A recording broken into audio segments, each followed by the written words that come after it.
සංගමය විසින් යෝජනා කරලා ඉදිරිපත් කරන්නට යන විශේෂිත කාරණා දෙකක්.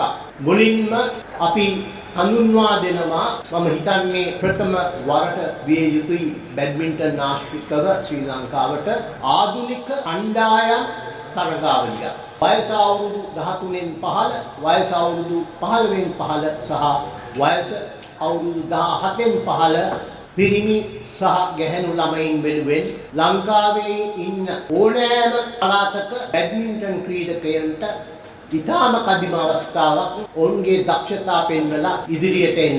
ඒ එක්කම අපි කණ්ඩායම් හැඟීමක් ගොඩනගනවා, එකමුතු බවක් ගොඩනගනවා. මේක අපිට අනාගතයේ ශ්‍රී ලංකාව වෙනුවෙන් ඔවුන්ව යොමු කිරීමට ඉතාම මම හිතන්නේ හොඳ අඩිතාලමක් ලෙස මම සලකනවා. මෙම තරගාවලියේදී අපි යන්නේ නොකවුට් සිස්ටම් එකට. ඒ කණ්ඩායම් වලින් දිනන කණ්ඩායම් අවසාන තරගයට මුහුණ දෙන කණ්ඩායම් දෙක කප් චැම්පියන්ෂිප් එක ලබා ගන්නවා, අනුශූරතාවය ලබා ගන්නවා. නමුත් අපි කැමති අනිත් අයටත් අවස්ථාවක් දෙන්න.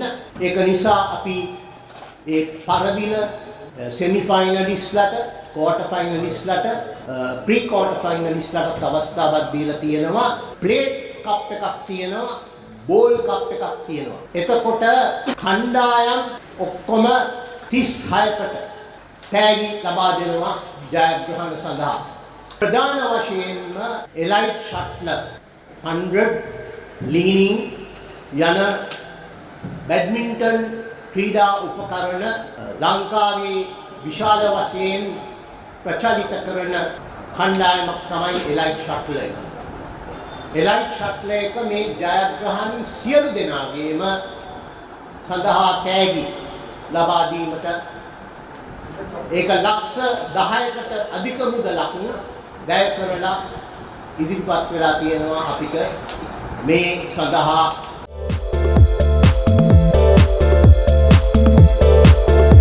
ඔක්කොම කරලා අපි ඔක්කොම කරන්නේ ශ්‍රී ලංකා බැඩ්මින්ටන් කියන බ්‍රෑන්ඩ් නේම් එක උස්සන එක. ශ්‍රී ලංකා බැඩ්මින්ටන් කියන රෙකග්නිෂන් එක අපි ඉස්සරහට ගෙන එක තමයි අපි කරන්න ඕනේ. මේ ශ්‍රී ලංකා බැඩ්මින්ටන් කියන බ්‍රෑන්ඩ් නේම් එකේ රෙකග්නිෂන් එක ඉස්සරහට යන්න අපි මේ පිටිපස්සේ ඉන්නේ. අපටත් નિરાයාසයෙන්ම අපේ වැලියු ඇඩිෂන් එක ඉතින් අපිට වැලියු එකක් එකතු වෙනවා. ඉතින් ඒක තමයි මම ක්‍රීඩකෙක් වශයෙන් මම දකින concept එක. ඉතින් මේ concept එක ඇතුලේ අපි හැමෝටම අපේ වටිනාකම හම්බ වෙනවා. ශ්‍රී ලංකා බැඩ්මින්ටන් කියන එක වැඩෙන්නේ නැතුව වැටෙන්නේ නැතුව යන තාක්.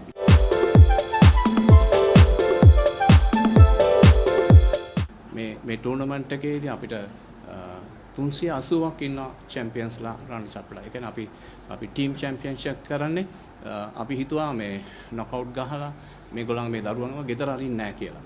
එතකොට අපි ඒකෙදී කරා සෙකන්ඩ් ස්ටේජ් එක ගහන්න ප්ලේට් එකක්. ප්ලේට් එකේදී ඒ ප්ලේට් එකෙත් අවුට් වෙන අයව අපි ගෙනාව බෝල් එකකට. එතකොට 380ක් ඉන්නවා. අපි ඒ හැමෝටම පාටිසිපේට් සර්ටිෆිකේට් එකක් දීලා, gift එකක් දීලා. එතකොට මට තව ස්පොන්සර්ස් ඩයමන්ඩ් කැමති උනා තව දේවල් දෙන්න. ඉස්සරහට අනිත් ස්පොන්සර්ස්ලා ඉනවා. ඒතර ඒ හිස් සතින් අරින්න නැතුව ඒගොල්ලන්වත් එන්කරේජ් කරන්න විශේෂයෙන් ස්තුති කරනවා මිස්ටර් බ්‍රයන්. එතකොට අපි ඩිසයිඩ් කරා මේක 100 කියලා. අපි ඉස්සරහට අපි ප්ලෑන් කරනවා 5 year plan එකක් 100 හරි ලීනින් අපි 100 කියලා ඊට පස්සේ ටූර්නමන්ට්ස් කරන්නේ අපි long term agreement එකක් කරනවා ලීනින් එක. ඒකට මම ස්තුති කරනවා. ලේසි පහසු දෙයක් නෙමෙයි.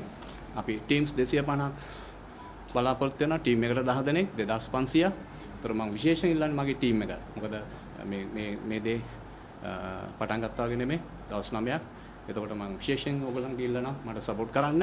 මිස් රාජ්පාල් හැම වෙලාවෙම ඉන්නවා. චමත් ඉන්න අලුතෙන් ආපු චමත්. ඒතකොට ඒ වගේම අනිත් අයත් මට ඉල්ලනවා. මොකද ඕවර් ද ෆෝන් නෙමෙයි ගොඩක් දේවල් කරන්න තියෙනවා. මොකද ළමයි එනවා. අපි ඒගොල්ලන් බලා ගන්න ඕනේ. ඉස්කෝල වල ටිකක් අඩුයි. මොකද මේ ටීචර්ස්ලා රිස්පෙක්ට් උනාට ක්ලබ්ස් වල දැන්ටම ඉන්ක්වයරිස් තියෙනවා. බදුල්ලෙන් එනවා ටීම්ස් 20ක් එනවා. බදුල් දිස්ත්‍රික් එකේ. ඒක අපිට ජයග්‍රහණයක්. ඒ වගේම දේවල් අපිට එනවා. ඒ කියන්නේ ටීම් එකට 10 දෙනෙක් 8 දෙනෙක් හරි 10 දෙනෙක් හරි ප්ලේ කරන්න පුළුවන්.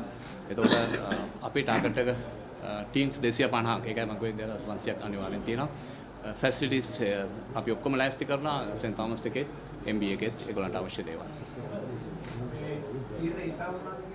ඔව් අවුරුදු 13න් 15යි අවුරුදු 15න් 15යි 17න් 15යි මොකද අපි ඒක තෝරාගත්තේ මොකද අපි සපෝට් කරන්න ඕනේ national body එකට ශ්‍රී ලංකා බැඩ්මින්ටන්ට මොකද ට්‍රේන් වෙන්නේ ළමයි ඉන්නේ ඒ හොඳම කාලේ මොකද විවිධ අධ්‍යාපන කටයුතු වලදී 17න් 19න් පාල දැන් මේකට සෑම දිස්ත්‍රික්කයකින් වගේම ක්‍රීඩා සහභාගී වෙනවා. ඔව් මේක අපි 100 all island novices badminton championship. ඒ කියන්නේ අපි දැන් entry forms අරලා තියෙන ඔක්කොම clubs වලට.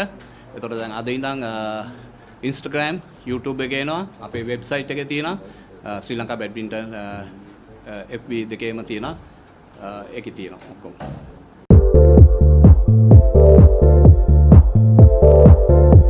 ලංකාවේ හොඳම ප්ලේයර්ස්ලා ටික ඉන්නේ හොඳ හැම ගේම් එකකම ඉන්නේ බස්රායල් පළාත. ඒක අපිට කාටවත් නෑ කියන්න බෑ. පහසුකම් වැඩි නිසාද අතිදක්ෂ අය ගමෙන් ආපු නිසාද කවුරුත් අපි තීන්දුව කරන්න ඕන. ඒක කරන්න හේතුව මේ ඊයේ පෙරේදා දෙදින තුල මමත් නිරූකත් ඇත්තටම ජාතික ඔලිම්පික් කමිටුවේ අපි ගත්තා කොයි විදියටද මේ ක්‍රීඩා සංගම් වලට උදව් කරන්න ඕන කියන එක. ඒක යම්කිසි ලොකු බාරදූර කාර්යයක් මට පවරලා තියෙනවා. ඒක මම ඉදිරියේදී ප්‍රකාශ කරනවා ඔලිම්පික් එකත් එක්ක අපි කොයි විදියටද දුවන්නේ කියන එක ශ්‍රී ලංකා බැඩ්මින්ටන් එක. ඒ ඉතින්දි විශේෂ ගරු කිරීමක් මම ප්‍රසිද්ධියද මාධ්‍යයට කරනවා. ඒ මගේ කමිටියෙන් බස්රාණිර පළාතට මම දෙන සහයෝගය ඉතාම අසීමිත විදිහට මම දෙනවා. ඒක මම වගකීමෙන් කියනවා මට හුඟක් උදව් කරා ඒ තැනට එන්න. ඒ නිසා ඒකට කළගුණ සැලකීමක් වශයෙන් අද මම ප්‍රසිද්ධිය කියනවා. මට තමයි මම හිතන ලංකාවේ තියෙන හොඳම කොමිටිය බාර දීලා තියෙන්නේ.